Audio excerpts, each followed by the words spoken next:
அனைவருக்கும் வணக்கம். இன்னைக்கான இந்த வீடியோவில் இந்த ராசிக்காரர்கள் சிவபெருமானின் பரிபூர்ணமான ஆசையை பெற்றவர்களாம். இதில் உங்கள் ராசியும் இருக்கிறதா? இந்த மதத்துல சிவபெருமான் அப்படின்னு சொன்னாலே அழிவு மற்றும் மாற்றத்துடைய கடவுளாக இருக்கார். சிவபெருமானுக்கு மிகவும் சிறப்பு வாய்ந்த நாள் அப்படின்னு சொன்னால் அது மகா சிவராத்திரி. இந்த நாளில் சிவன் பக்தர்கள் சிவபெருமானுடைய அருளை பெறுவதற்காக விரதம் இருந்து நைட்டு முழுவதுமே கண் விழித்து அவரை வழிபாடு செய்வாங்க. அது மாதிரி இப்போ ஜோதிடத்துப்படி பார்த்தீங்க அப்படின்னா எல்லா ராசிக்காரர்களுமே ஒவ்வொரு தெய்வங்களோட ஆழ்ந்த ஆன்மீக தொடர்பை கொண்டிருப்பாங்க. இருந்தால் கூட சில ராசிக்காரர்கள் அவங்களையும் அறியாமலேயே சிவபெருமான் மேலே அதிகப்படியான ஒரு பக்தியை கொண்டிருப்பாங்க. ஏன் அப்படின்னா அந்த ராசிக்காரங்களோட சிவபெருமானுக்கு ஆழமான தொடர்பு இருக்கும். சொல்லப்போனால் இவங்க சிவனுடைய விருப்பமான ராசிக்காரங்க, பிறவிலேயே சிவபெருமானுடைய ஆசையை பெற்றவர்கள் அப்படின்னு சொல்லலாம். அப்படி சிவபெருமானுக்கு ரொம்ப விருப்பமான அந்த ராசிக்காரர்கள் யார் யார் அப்படின்றத பற்றி தொடர்ந்து பார்க்கலாம்.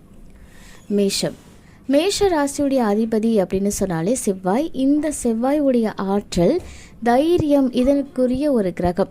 இந்த மேஷ ராசியை சேர்ந்தவங்க பெரும்பாலும் ரொம்ப ஆற்றல் மிக்கவங்களா, லட்சியவாதிகளா, தைரியமானவங்களா தான் இருப்பாங்க. இந்த தைரியம், மன உறுதி இதுக்கெல்லாமே முக்கிய காரணம் சிவபெருமானுடைய பரிபூர்ணமான ஆசி அப்படின்னது இவங்களுக்கு இருக்கிறதுனால தான். அதே மாதிரி தான் ரிஷப ராசி. ரிஷபம் அப்படின்னு சொன்னாலே அதுக்குரிய அதிபதி சுக்கிரன். இந்த சுக்கிரன் அப்படின்னாலே காதல், அழகு இதற்குரிய கிரகம். இந்த ரிஷப ராசியை சேர்ந்தவர்கள் எப்போவுமே ரொம்ப நிலையானவங்களாகவும் நம்பகமானவங்களாகவும் இருப்பாங்க. இந்த ராசிக்காரர்களும் பார்த்திங்கன்னா சிவபெருமானுடைய விருப்பமான ஒரு ராசிக்காரர்கள்.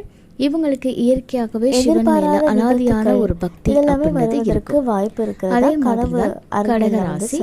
கடகராசியுடைய அதிபதி அப்படின்னு பார்த்தீங்கன்னா சந்திரன் உணர்ச்சிகள் மற்றும் உள்ளுணர்வுடைய கிரகமாக இருக்காங்க.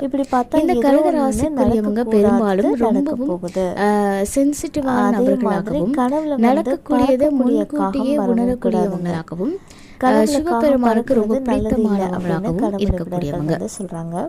அதே மாதிரிதான் சிம்ம ராசியுடைய அதிபதி யார் அப்படின்னு பாத்தீங்கன்னா சூரியன். சூரியன் அப்படின்னாலே தலைமைத்துவத்துடைய கிரகமாக இருக்காங்க. இந்த சிம்ம ராசியை சேர்ந்தவங்க எப்பவுமே ரொம்ப தன்னம்பிக்கை கொண்டவங்களாகவும் கவர்ச்சியானவங்களாகவும் தாராள மனப்பான்மை கொண்டவங்களாகவும் இருப்பாங்க. இந்த சிம்ம ராசிக்குரியவங்களுக்கு இயற்கையாகவே சிவபெருமான் மேல அதிகப்படியான பக்தி அப்படின்றது இருக்கும். ஏன்னா சிம்ம ராசிக்காரங்க சிவபெருமானுடைய பிரியமான ராசிக்காரங்க. அதே மாதிரி விருச்சிக ராசி, இதற்குரிய அதிபதி செவ்வாய் அப்படின்னாலே தைரியத்துடைய காரணி. விருச்சிக ராசியை சேர்ந்தவங்க பெரும்பாலும் உறுதியானவங்களாகவும் சற்று மர்மமானவங்களாகவும் இருப்பாங்க. இந்த விருச்சிக ராசிக்காரங்களும் சிவபெருமானுக்கு பிடிக்கும். இந்த ராசிக்காரங்க பிறவிலேயே சிவனுடைய ஆசையை பெற்றவர்கள். அடுத்ததாக தனுசு ராசி. தனுசு அப்படின்னு சொன்னாலே குரு பகவான் தான் அதற்குரிய அதிபதி. குரு அப்படின்னாலே ஞானத்துடைய காரணியாக இருக்காங்க. அப்ப தனுசு ராசியில பிறந்தவங்க பாத்தீங்கன்னா சாகசங்களை விரும்பக்கூடியவங்களாகவும் நம்பிக்கையானவங்களாகவும் தத்துவவாதிகளாகவும் இருப்பாங்க.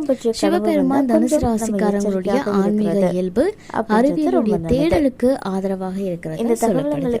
அடுத்ததா பாத்தீங்கன்னா மீனத்துடைய அதிபதி குருதான். இந்த மீன ராசிக்காரங்க பெரும்பாலும் கருணை குணம் கொண்டவங்க, ரொம்ப வலுவான உள்ளுணர்வை கொண்டவங்க, கலைத்திறன் கொண்டவங்க. இவங்களுக்கும் சிவபெருமானுடைய ஆசி பிறவிலிருந்து பெற்றவங்க. இதன் காரணமே இந்த ராசிக்காரவங்களுக்கு மற்ற ராசிகளை விட சிவபெருமான் மேல அதிகப்படியான பக்தி அப்படின்றது இருக்கு.